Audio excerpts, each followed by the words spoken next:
The President's Kitchen Garden, ħolma tal-President George Abela li fi kliemu saret realtà.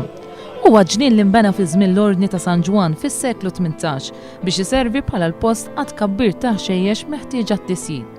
Iżda l-President ta' Malta ħass li ġnien daqshekk potenzjal ma setax jibqa' biss għal dan il-għan. Kien għalhekk li sena u nofs ilu beda r-restawr fuq il-post biex illum kien inawgurat uffiċjalment għad gawdija tal-pubbliku.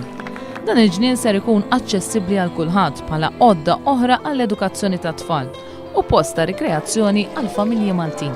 It-tfal b'arranġament mal-allima jew il-ġenituri ser ikunu jistgħu josservaw it-tkabbir ta' xejjex u jiflu mill-qrib annimali eżotiċi.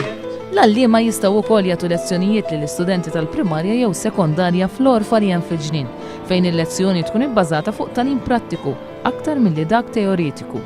Ma jonqos li għal dawk li jiftħu l-aptit bl-arja tan-natura, il-kxina tal-President ser toffri ikel bnin fil-biċċa kbira magħmul minn prodotti li jitkabru fil-ġonna ta' San Anton. Il-qliħ kollu ser imur għal Community Chest Fund. Il-pubbliku ser ikun jista' jidħol f'dawn il-ġonna mis-sibt li ġej bl-attività ġonna mdawla.